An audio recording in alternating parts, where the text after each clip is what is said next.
Bienvenue dans Vous êtes formidable l'émission. Notre formidable du jour va nous faire rire. Elle est maîtresse d'école le jour, elle se transforme en humoriste le soir venu. Elle nous arrive de Mondragon dans le Vaucluse.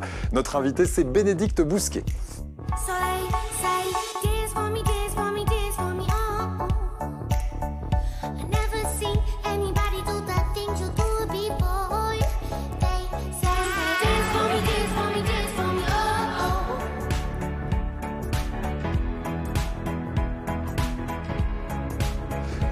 Bonjour Bénédicte. Bonjour Eric. Bénédicte Bousquet, maîtresse d'école humoriste. Il y en a beaucoup en France des maîtresses d'école humoristes? Peut-être, mais je ne connais pas les autres. Voilà. En tout cas, vous êtes une vraie humoriste parce qu'il y a des maîtresses d'école qui font marrer. D'ailleurs, vous êtes une maîtresse plutôt rigolote en classe ou très sérieuse? Oui. Je suis plutôt rigolote. Forcément. Et on va voir, vous vous inspirez beaucoup de vos élèves, de vos parents d'élèves aussi et de vos collègues. On en parle pendant cette émission et on va bien se marrer. Je vous présente celle qui complète la classe. Il y a Carole. Bonjour. Très Eric, bonne élève bonjour, en cuisine. Carole, bonjour. Oui. On va parler de quoi? Alors du melon, mais je vous propose de déguster le melon un peu de façon différente, Ouais. en entrée et en salé. Version D'accord. salée. Ok. Donc voilà, on va faire ça tout à l'heure. Le melon salé. Le Eh ben, melon on verra salé, ça. en Mes entrée. parents mettaient un peu de sel et de poivre sur le melon. À l'époque, c'était pour faire, vous savez, ressortir un peu le C'est sucre. ça. Eh bien, je vais Ouais. mettre du poivre dans ma recette. D'accord. Bon, ben on va. Écoutez vos parents. Ouais, ben, ils sont de sages conseils. D'accord. Véronique Lopez, je vous présente Bénédicte Véraud. Et oui, vous étiez déjà là sur le plateau et Véronique va travailler autour de votre département que vous adorez, département du Vaucluse. Ok. Je le disais, vous venez de Mondragon. On va aller à quelques encablures de Mondragon avec vous, On Véronique? va aller à Blovac, pas très très loin, 25 minutes de chez vous. Voilà, pour découvrir un endroit religieux qui pourrait s'apparenter à une usine. J'ai un tout petit peu défloré, mais très peu. Allez, à tout à l'heure, Véronique. Nous, on va donner le top départ à cette recette. Oui, pour les ingrédients. Alors, Carole. Alors, je vous dévoile. Donc, Ça a l'air bien simple sûr, hein, pour les ingrédients. ben, hein. c'est très simple, Melon. toujours avec moi. Un melon, alors quand on l'achète, il faut le sous-peser. Ouais. Quand il est lourd, c'est bon signe. Et on a en région PACA, vraiment encore jusqu'à fin septembre, mi-octobre, des beaux melons gorgés de soleil. Hein, donc on peut profiter du melon. Et alors là, ce que je vais faire, c'est que je vais faire une tapenade. Oui. Parce que le melon et la tapenade, ça marche bien avec des olives noires. Hein, donc là, tout classique, capre, de l'ail, des filets d'anchois à l'huile. Voilà. Ok. Et je vais aussi rajouter un fromage de chèvre ou brebis, plus ou moins crémeux ou frais, selon ce qu'on aime, selon ce qu'on a à la maison. Sans oublier le poivre et l'huile d'olive. Eh ben voilà, Voilà, parfait. avec tout ça, on va se régaler. Allez, à tout de J'espère. suite pour cette recette vite et bien faite, Allez, comme, vite et comme bien chaque faite. matin. Bénédicte Bousquet, vous êtes donc maîtresse d'école en maternelle. Alors, c'est un choix, la maternelle. Vous n'avez jamais enseigné qu'en maternelle? Si, non. Alors, j'ai été remplaçante pendant des années, donc j'ai fait tous les niveaux. Et celui que je préfère, c'est vraiment la maternelle. D'accord. Comment est-ce qu'on passe vraiment de maîtresse d'école où on s'amuse avec les enfants, j'ai compris qu'il y avait une bonne ambiance dans la classe, Ouais. hein, à vraiment humoriste professionnel sur scène, parce que c'est ce que vous êtes devenu? Mais ça s'est fait tout seul, on va dire. Hein. C'est parce que je faisais rire mes collègues et que je faisais rire mes amis. Et c'est une ATSEM de mon école, c'est Martine, pour Oui. ne pas la nommer, qui un jour me dit « Oh, à la fin de l'année, fais-nous des sketchs là sur quand tu imites Madame Bidule, quand tu imites notre directrice, quand tu imites ou que tu nous racontes des trucs sur ta vie à toi. » Alors je l'ai prise au mot, j'ai écrit des petits sketchs et je les jouais devant les collègues. Ouais. Et ils m'ont dit non, mais on a cru mourir de rire. Tu nous as plus fait rire que des fois on voit des humoristes qui nous font pas rire. Donc j'ai refait ça 6 mois après devant des gens qui me connaissaient moins, quoi. Voilà. Et c'est parti de là. Et ça a marché aussi devant des Ouais, inconnus. ouais, Parce que des fois, on se dit, voilà, c'est par empathie, Oui, c'est ça. ils me connaissent, donc ils rigolent. Mais quand c'est sur un public neutre, Ouais. ça ne trompe pas.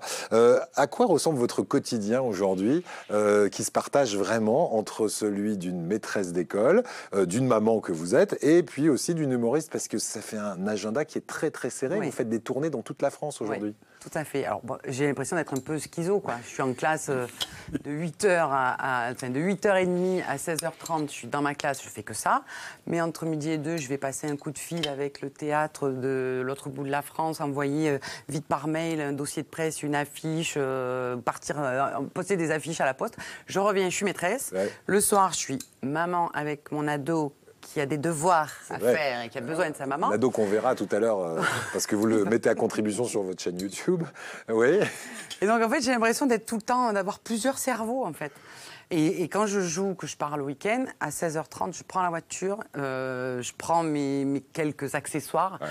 Et je pars, et là, par contre, je suis vraiment dans mon rôle de comédienne. De comédienne. Voilà, et c'est vrai que c'est une vie très riche. Depuis combien de temps vous faites du one-man show, en plus de la scène scolaire?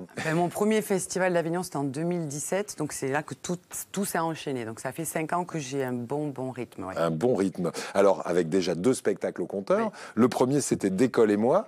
On a vu quelques images de vous sur scène. D'école et moi, ça racontait quoi? Et le nouveau raconte quoi? L'idée de D'école et moi, c'était raconter aux gens à quel point on vit des choses drôles en maternelle, à commencer par le mobilier, parce que je fais 1m70, le mobilier est adapté à des enfants de 3 ans, oui. Et je suis toute la journée sur les chaises comme un crapaud, là, voilà. C'est vrai. Donc c'était parti de ce délire-là. Voilà, vous avez l'image, hein, oui, avec les jambes de chaque côté, voilà. Donc dans le premier spectacle, je partais là-dessus, sur les anecdotes avec les enfants qui sont toujours drôles, les parents qui le sont mais qui ne s'en rendent pas compte. Et je parlais de mes enfants petits parce que moi, je pensais qu'avoir des enfants, c'était facile, que c'était génial. Et pas toujours, en fait. Non, donc, j'ai eu besoin de le sortir, de l'exorciser. Ça, voilà. Très bien, ça, c'est dans le deuxième spectacle, hors classe. Et pour se mettre dans l'ambiance de l'exorcisme, un premier extrait de votre bande-annonce, donc hors classe, regardez. Bonjour, je suis la maîtresse parfaite et je suis ravie d'être parmi vous ce soir.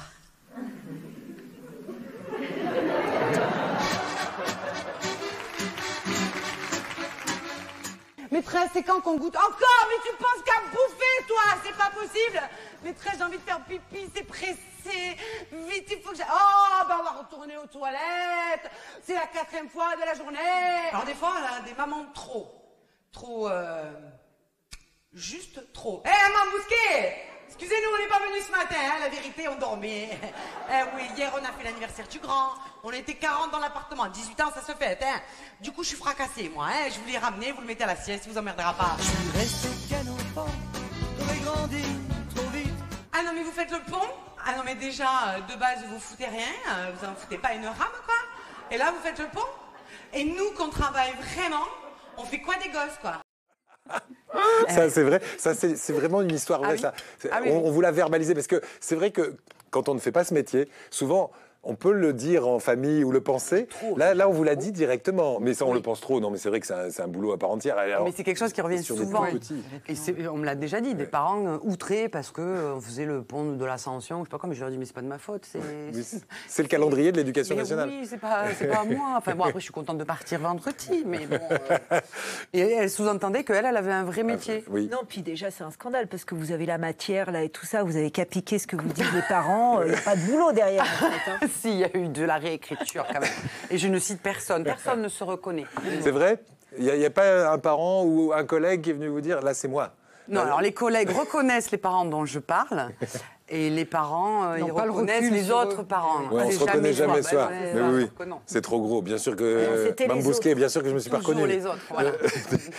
Alors, ce spectacle, vous l'avez joué à Avignon pendant tout l'été, au festival, salle comble. Et ce qui n'est pas facile de faire salle comble, parce qu'il y a quand même plusieurs centaines de spectacles quotidiennement qui se jouent. On parle de 1000 à 1500 spectacles chaque année. Vous arrivez à tirer votre épingle du jeu. Et derrière, il y a tous les producteurs et les directeurs de salles qui sont là de la France entière. Et ça donne quoi au final? Ça donne que je vais aller jouer en Bretagne, que je vais aller à Fontainebleau, que je vais jouer à Toulouse, je retourne à Tours, je vais aller à Saint-Raphaël, je vais à Nice, enfin je vais partout, à toutes les vacances, je vais partout. Mondragon dans le Vaucluse, jusqu'en Bretagne et dans toute la France, avec ce spectacle. Pourquoi est-ce qu'on vous réclame ce spectacle quand un directeur ou un producteur vient? Pourquoi? Il se dit, tiens, je vais viser le public des profs. Là, on vise tout le monde. On vise le public des profs, le public des parents d'élèves qu'on est. Oui, alors c'est ça, c'est que c'est un spectacle qui est tout public, qui peut être regardé par des enfants, par des ados, par des instituts à la retraite, des ATSEM qui sont encore en activité, et puis des simples parents. Moi, il y a des gens qui viennent qui n'ont rien à voir avec l'éducation nationale et qui s'y retrouvent. En fait, je pense que les gens, ils ont envie de se retrouver et ils me disent « Ah, mais c'est tellement ça ». Il y a certaines parties du spectacle qui me disent « Ah, mais j'étais mort de rire parce que c'est exactement ce que j'ai ressenti avec mon fils ou avec la maîtresse de mon enfant ». Donc, je pense que c'est pour ça qu'on me programme aussi, parce que c'est un spectacle vrai, entre entre guillemets. Je dis pas que les autres sont pas vrais, mais on est dans la réalité, quoi. Est-ce qu'il y a eu un gros fou rire en classe que vous avez transformé en sketch sur scène? Vous avez un souvenir précis? Alors non, mais plus gros fou rire en classe, parce que je travaille avec Emma, mon ATSEM, et elle est pleine d'humour aussi, on va dire. Et des fois, c'est vrai que je dis des choses en racontant des livres, et puis il y a des mots à double sens que seuls les adultes peuvent comprendre. Et les enfants, eux, ils bougent pas. Et nous, on se regarde, et je commence à pleurer de rire, et je me dis, stop. Oui, ne me regarde plus. Pars. Va chercher des Legos, va chercher de la peinture, sors de cette classe. Mais forcément, des fois, il y a des phrases hors contexte qui peuvent être très drôles. Et d'ailleurs, tout à l'heure, on aura un extrait où il y a typiquement ce type de phrase hors contexte. Et c'est vrai que c'est drôle. Dans un instant, on verra que vous êtes sur scène, mais pas uniquement. Vous êtes aussi présente sur les réseaux sociaux et sur votre chaîne YouTube. Parfois en compagnie d'un membre de votre famille, votre ado, dont vous parliez tout à l'heure. Et on verra un extrait de ces vidéos, là aussi, pour passer un bon moment. Juste avant, ça vous dirait qu'on aille voir ce qui se passe en cuisine? Carole, comment on fait une tapenade maison, vite fait, bien fait? Vous la faites, la tapenade maison, Bénédicte? Vous avez le temps, vous, entre deux spectacles et deux classes? Non, j'ai pas très loin de chez moi, à Mondragon, il y a les mets de Provence, ils font des super trucs, là. Des petits pots comme ça, non, je vais pas la faire, j'ai pas le temps. Les petits pots, je comprends. Avec les batters. Dans le cas où si on a 5 minutes pour faire sa tapenade soi-même, c'est le choix des olives, je le dis toujours, des bonnes olives à la grecque. Alors on en achète des noyautées souvent chez les primeurs, et ça va donner tout le goût. Si on prend des olives en boîte qui ont le goût de l'eau, ça sera pas bon. Ensuite, je mets un petit peu de filet d'anchois à l'huile, là j'en ai mis 2, une gousse d'ail pressée, donc c'est vraiment pas compliqué, et des capres. Voilà. Donc on va... il y a un capre qui est parti. Hop. Donc je mixe d'abord. Alors je mixe d'abord un petit peu. Et après je rajoute l'huile d'olive. Voilà. Ah oui, c'est rapide. C'est rapide parce que moi j'aime bien. Là déjà, elle a une belle texture. Oui, vous qui est voyez, de la mâche. Là, vous pouvez vous approcher. Là, je termine pour faire un petit liant. Alors Véro, elle va me dire encore trop d'huile d'olive. Non, le verseur est tout dans petit. les olives, il n'y en a pas à la base de l'huile d'olive. Il n'y en a pas non plus dans les anchois. Alors. Et voilà comme je l'aime, moi. C'est-à-dire qu'il y a encore des morceaux dedans. Voilà, un petit peu. Alors je peux encore mixer. Elle est pas lisse, ouais. Je peux encore mixer une fois, je ne veux pas faire trop de bruit. Après Rachid, il va me dire... Rachid, c'est notre preneur de son. Voilà. Rachid, encore une fois. Se régale. Voilà. Et à la maison, et moi, voilà, si il y a des petits morceaux comme ça. C'est le robot qui travaille. On peut la faire plus si on veut. Voilà. Bon, merci. Alors, c'est fini pour la tapenade. C'est fini. Alors après, on va passer au dressage. D'abord, petite astuce pour couper le melon. On va voir ça tout à l'heure. Ok. Et là, je m'occupe de dresser nos petites assiettes pour la dégustation. Dresser. Merci Carole. Je vous présente, ou représente Véronique, qui, je vous le disais, s'est inspirée de votre département pour aller chercher une visite insolite, puisqu'avec Véronique, chaque jeudi, on se balade, on s'évade dans notre région. Alors là, on prend la direction de l'abbaye de Blovac ce matin, c'est bien ça? C'est ça, c'est l'abbaye Notre-Dame de Bon Secours. Et Blovac, en fait, c'est grosso modo à 25 minutes de Carpentras. On est complètement à l'est, à côté de Malmort-du-Comtat. Et là-bas, il y a une communauté de sœurs cisterciennes trappistines depuis 1991. Oui, trappistines, les sœurs cisterciennes trappistines. C'est dommage qu'elle n'était pas bénédictine, parce que exactement, je voulais faire un pont avec Bénédicte. C'est pour ça que j'aurais dû penser à ça. Mais alors, l'histoire commence pas en 91. On est bien avant 1790, on est en pleine Révolution française. Elles craignent des représailles, elles fuient en Suisse, puis en Russie. Elles reviennent 26 ans plus tard, elles vont s'installer du côté de Lyon, et puis dans la Drôme. Et en 1909, elles ont besoin de financer de gros travaux pour agrandir le monastère. Et là, elles ont une idée, elles se disent on va faire de l'artisanat, donc elles vont faire à Montélimar du nougat. Ah oui, c'est les sœurs qui ont démarré le nougat à Montélimar. Suivi, mais aussi des hosties. Elles vont fabriquer des hosties. Et aujourd'hui, c'est la plus grosse fabrique de France d'hosties pour toutes les églises de France ou presque? Alors, juste avant le Covid, c'était effectivement la plus grosse productrice, les plus grosses productrices d'hosties en France. Mais depuis le Covid, elles en produisaient jusqu'à 21 millions de tonnes par an. Mais depuis le Covid, elles ont perdu 40% de leur production.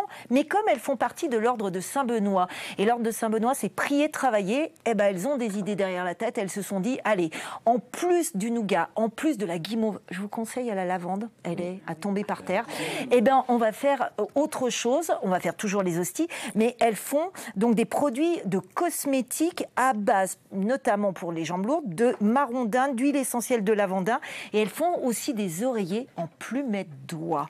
Non. Si ça vous donne envie, il y a deux solutions. Vous allez sur place à Blovac, à l'abbaye, vous pouvez tout à fait acheter sur place, et puis ce sont des sœurs 2.0. Elles ont un site internet et on peut commander. C'est abbaye-blovac.com. Si je vous en parle, c'est parce qu'il y a deux actus.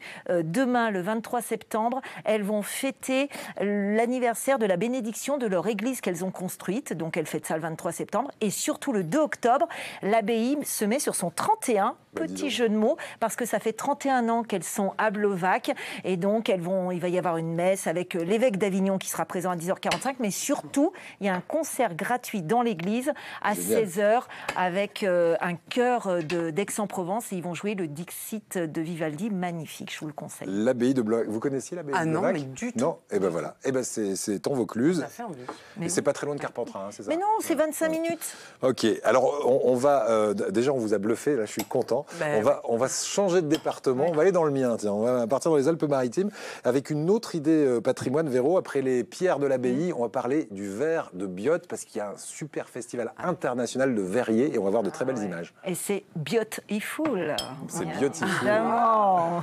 Le Biot Glass Festival, alors c'est comme ça que ça s'appelle. Du 23 au 25 septembre, le village de Biot va complètement se transformer en une verrerie à ciel ouvert. Il va y avoir des ateliers, il va y avoir des performances. Ça va être absolument incroyable. Il y a un parrain, c'est quelqu'un d'unique, puisque tout est gratuit. Ça, je tenais à vous le dire aussi, j'allais oublier parce que c'est très important, tout est gratuit. Ce parrain, c'est l'un des plus grands maîtres verriers au monde. C'est Lino Tagliapietra. Il n'a pas un nom facile. Bénédicte le connaît évidemment. Et moi, je le connais évidemment. C'est quelqu'un de formidable, exceptionnel. Non, je plaisante, hein, on ne le connaît pas ici sur le plateau.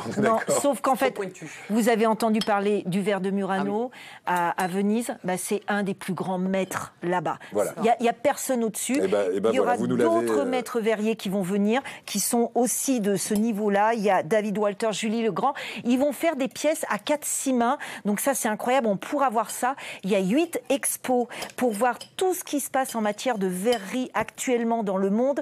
Vous allez pouvoir avoir des ateliers de souffleurs de verre, de souffleurs de vitrail. On les a vus, les souffleurs de verre, dans les images. J'espère bien qu'on les a vus dans les images.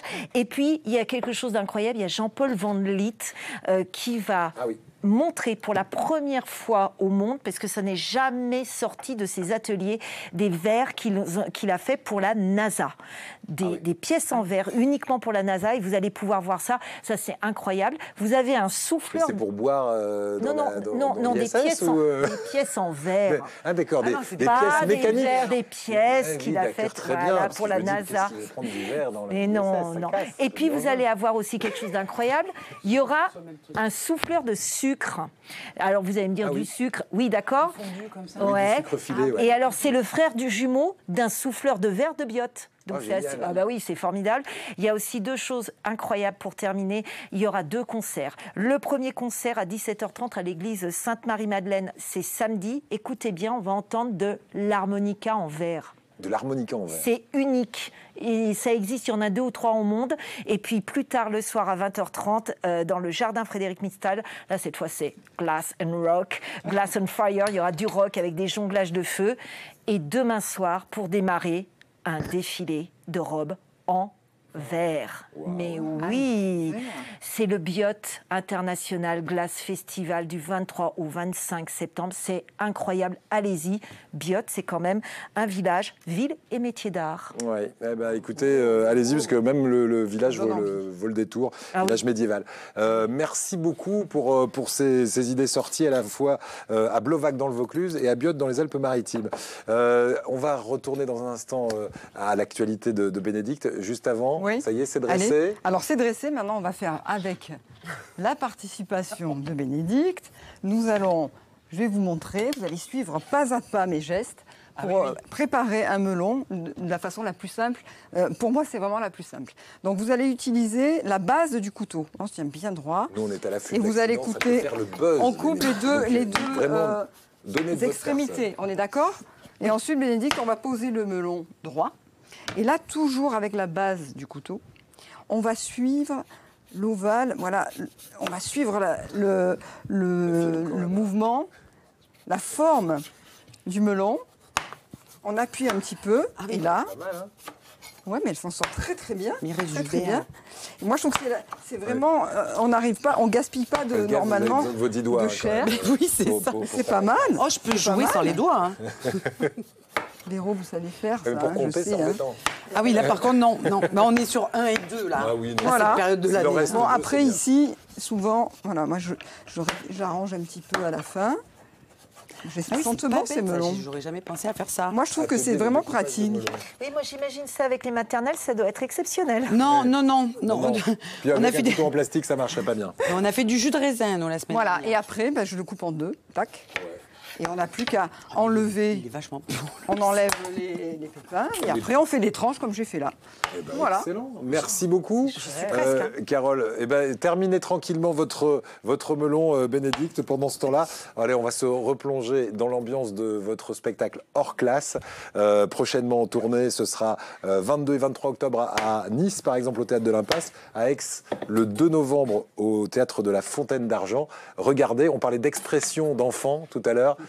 On commence avec l'une d'entre elles. Maîtresse, le cul, j'y arrive pas. Ah ben oui, Quentin. Mais oui, c'est dur le cul. Je suis resté qu'un enfant qu'aurait grandi trop vite.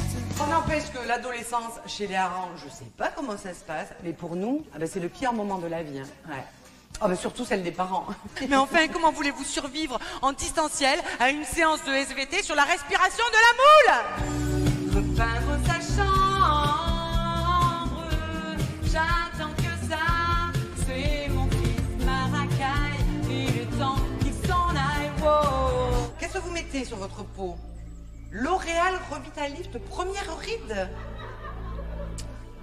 Attendez, Mamouké, qu'est-ce que vous comprenez pas dans première ride?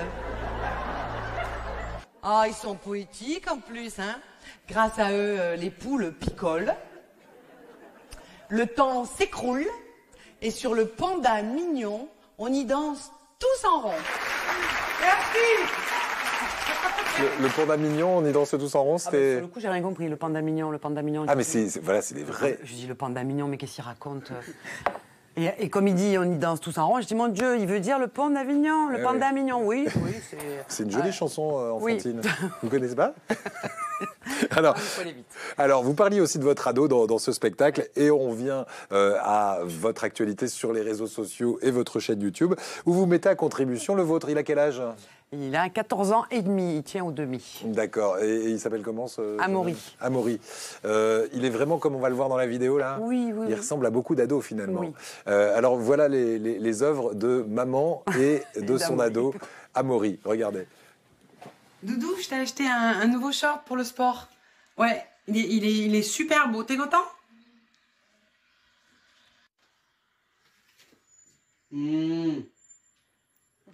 Voilà, et ça s'appelle l'ado si expressif. Ça se passe de commentaires. Voilà. Vous faites des vues avec ça, j'imagine, et vous avez des commentaires aussi de parents. Ah oui, les mamans me disent « Ah mon Dieu, j'ai le même chez moi ». J'ai dit « Bah oui, ça ne m'étonne pas, quoi ». Non, c'est pas étonnant. C'est un pléonasme, l'ado expressif. Voilà. Vous êtes aussi une humoriste et une maîtresse au grand cœur. Vous êtes la marraine d'une association, par exemple, C'est pour toi. Rappelez-nous ce que c'est que cette association. Alors, c'est une association qui met à l'honneur chaque année une famille famille qui a un enfant handicapé ou atteint de maladie. Cette année, c'est la petite Mia qui est atteinte de mucoviscidose. Ouais.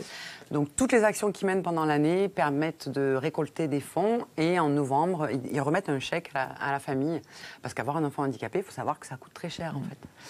Donc là, voilà, je joue. On essaye de faire en sorte que ce soit une fois par an. Donc je vais jouer à nouveau pour l'association au mois de février. Et moi, je dis que ça s'applaudit. Bénédicte Bousquet, qui s'investit pour cette association, c'est pour toi. Vous pouvez aller vous renseigner sur Internet si vous aussi vous voulez faire un don. Et puis un spectacle prochainement peut-être pour l'association, c'est prévu, c'est dans les cartons? Pour l'association, ce sera le 4 février à Sorgues, dans le Vaucluse. D'accord, ben, j'espère qu'on aura l'occasion d'en parler dans nos agendas spectacles ici. Faites-nous signe, on le fera. Merci beaucoup en tout cas de nous avoir accompagnés. Merci à vous. On va vous souhaiter plein de bonnes choses et notamment de vous régaler avec le plat. Regardez, là de je Carole. finis de vous montrer la petite. Je fais une petite entrée. J'ai mis de l'huile d'olive, du poivre. Je prends un petit peu de chèvre. Là j'en mets beaucoup. Pas pensé. Parce que voilà, ça, comme ça. Et puis pour parfumer, un petit peu de tapenade. Donc on peut faire d'une grande assiette, ça fera une entrée, ou Comme des ça, petites, c'est beau, en plus. des petites verrines mélange pour de l'apéritif, couleurs ou pourquoi pas en dessert. Enfin, je sais pas, on peut faire comme on veut. Véro. Voilà, vous allez goûter. Donc il faut arriver à goûter, il faut tout prendre en même temps en fait. Allez-y. Un bout de. prendre en même Bah, temps. c'est le melon avec faut tout, voilà. Eric. Je vous C'est fais un passer. millefeuille. Voilà, il faut prendre le melon avec le poivre, l'huile d'olive, le Ça va faire une chèvre. grosse bouchée, c'est-à-dire que Bah, une petite visuellement, bouchée. pour nos téléspectateurs, Il faut mélanger toutes ces saveurs. Voilà, je trouve que c'est la tapenade avec le sucré du melon, voilà, l'onctuosité du Ouais, ça marche fromage, et on peps avec le poivre et l'huile d'olive. Voilà, et Bah, je plus crois on que met c'est une bien. bonne. Reste, tu trouves que c'est comment Bah, ça, pour Ah bah, les- je trouve que c'est parfait. La cantine de Vous êtes formidable, elle est bien, non? Ah ben moi j'aimerais bien revenir. Ah bah oui, avec plaisir. Avec franchement, plaisir. super. Vraiment. eh bien, revenez vite nous voir et bon retour à l'école dans un premier oui. temps. Et le prochain spectacle, là, il est où Ah ben c'est à Marseille, Ouais. ce sera le 24 septembre, mais c'est complet. Mais Ouais. je reviendrai à Marseille. Bon, et ben revenir. voilà, parce que demain, ne cherchez pas, il y a plus de place. Merci beaucoup et Mais merci on à se vous. retrouve très rapidement, j'espère, Bénédicte. Nous, on se dit à demain 9h15. À Salut demain. Carole. À demain, Eric. Merci Véro. Bye bye. Salut à tous.